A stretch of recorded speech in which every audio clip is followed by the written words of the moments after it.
Bonjour François Legault, Premier ministre du Québec. On se retrouve une nouvelle fois aujourd'hui sur TV5 Monde pour poursuivre notre conversation à l'occasion de votre première visite à l'étranger depuis que vous avez été nommé Premier ministre. Content de vous revoir, M. Simonin. Vous avez dynamité finalement la façon de faire de la politique avec la coalition Avenir Québec, ce qu'a fait Macron en France aussi avec En Marche. Est-ce qu'au fond, vous représentez une nouvelle génération, une nouvelle façon de voir les choses? Bien, c'est différent. Mais effectivement, il y a des choses qui sont semblables.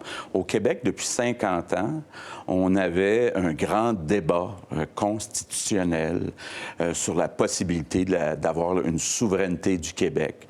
Et tout le jeu politique au Québec, toutes les élections au Québec depuis 50 ans, bien, l'enjeu de l'urne, c'était autour de la question de la souveraineté. Pour la première fois en 2018, on a pu parler d'autres sujets, donc parler d'économie, mais aussi d'éducation, de santé.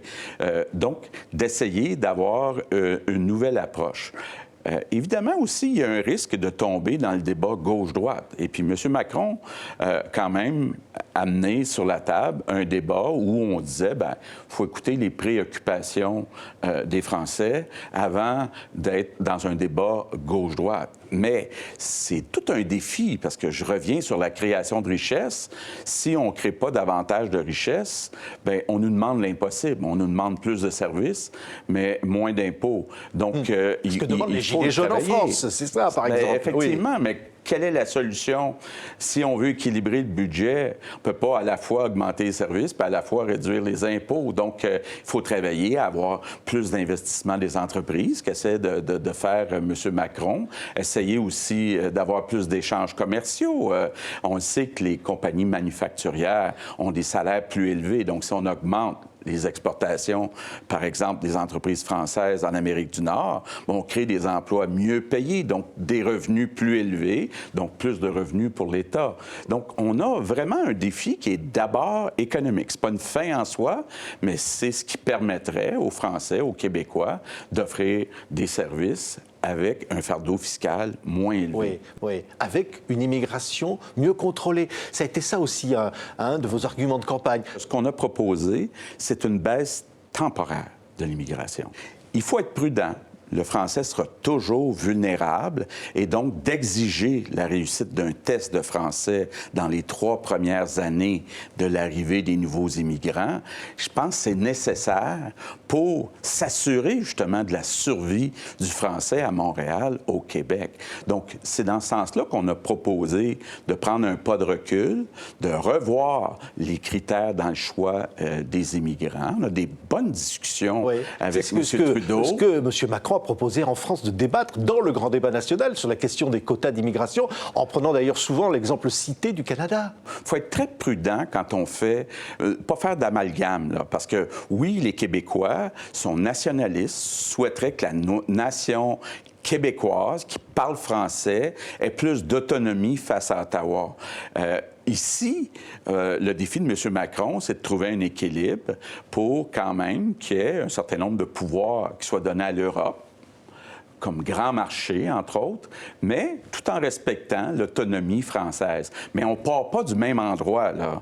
La France a beaucoup plus de pouvoir que le Québec à l'intérieur du Canada. Donc, on ne parle pas du même endroit. C'est pour ça que le nationalisme québécois, de protéger notre langue, nos valeurs, ce qu'on est, c'est plus une priorité qu'ici, en France. Oui, vous allez rencontrer les patrons du CAC 40, oui. Vous allez avoir un déjeuner, place de la Bourse, qui est symbolique, avec un record de nombre de chefs d'entreprise qui ont répondu à votre invitation. Vous allez, une fois encore, j'allais dire, une offensive de charme. C'est quoi? Qu'est-ce que vous faites, là? Bien, j'étais content de voir qu'effectivement, mardi midi, pour l'instant, il y a déjà 330 personnes d'inscrites, puis des gens, là, des dirigeants de grandes entreprises qui sont intéressés à regarder le Québec. Et moi, le message que je veux envoyer, c'est que je suis un premier ministre économique. Les investissements sont bienvenus au Québec. Je veux m'assurer qu'on ait de l'aide financière, on offre de l'électricité pas chère dans un contexte où, un peu comme la France, si on parle d'environnement, on a une société où les GES par habitant sont beaucoup moins élevés que dans les autres États en Amérique du Nord, donc un endroit où il y a moins de risques environnemental, si je peux dire. Mais je vois qu'il y a un intérêt. Puis évidemment, bien, le Québec et le Canada ayant signé une nouvelle entente de libre-échange avec les États-Unis et le Mexique. Même si elle est contestée, hein, évidemment. Elle était contestée à cause des producteurs laitiers. Donc, pour l'instant, il y a eu effectivement des sacrifices qui ont été faits par les producteurs laitiers. C'est la même chose avec l'entente qui est proposée avec l'Europe. Mais M. Trudeau, donc le premier ministre canadien, a promis une compensation pleine et entière aux producteurs laitiers. Donc, il faut qu'il respecte sa promesse. Je vais m'en assurer. Mais pour ce qui est des autres industries, bien, moi, je suis content de dire au Québec, on a un libre-échange avec le Canada et le Mexique. On a un libre-échange aussi transpacifique avec plusieurs pays de l'Asie.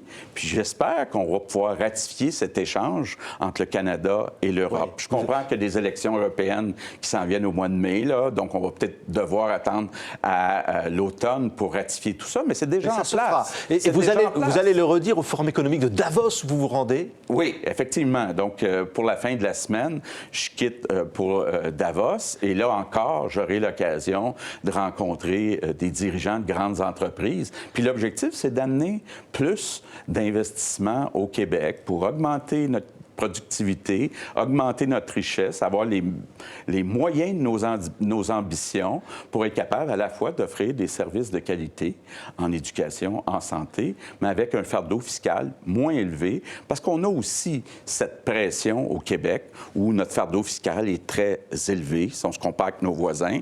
Donc, je veux pas qu'il se produise la même chose qu'ici, qu'il y ait une réaction trop dure, mais il faut être capable de trouver un équilibre. Oui. Vous vous sentez comment en France, M. Legault? C'est chez les cousins, on dit souvent ça, mais au fond, bien, vous savez, on est tellement proches. Oui, mon ancêtre, le premier qui est venu au Québec, Noël Legault, venait de Irvilac, en Bretagne. Donc, on est des cousins. On est, pour moi, oui, il y a eu la cession du Canada à l'Angleterre, mais à un moment donné, il faut oublier ça puis se dire, bien, écoutez, les Québécois, leurs racines sont en France, et puis oui, on est des cousins, et il faut travailler ensemble, puis il y a tellement d'opportunités, 5 milliards d'échanges commerciaux, c'est inacceptable. Oui, ça va doubler. Il faut faire doubler ça, et puis il faut avoir un plan très concret. Merci beaucoup, Monsieur le Premier ministre du Québec. Monsieur Simonet. C'est une visite. C'est un plaisir de vous revoir deux fois. Exactement. Et c'est pas fini. C'est pas fini. J'aime beaucoup TV5. Oui, parce que c'est important aussi.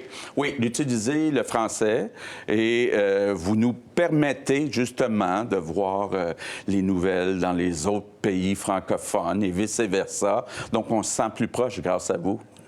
Merci beaucoup. François Legault, Premier ministre du Québec, était notre invité exceptionnel aujourd'hui sur TV5 Monde. Merci beaucoup, Monsieur le Premier ministre. Merci, Monsieur Simonet.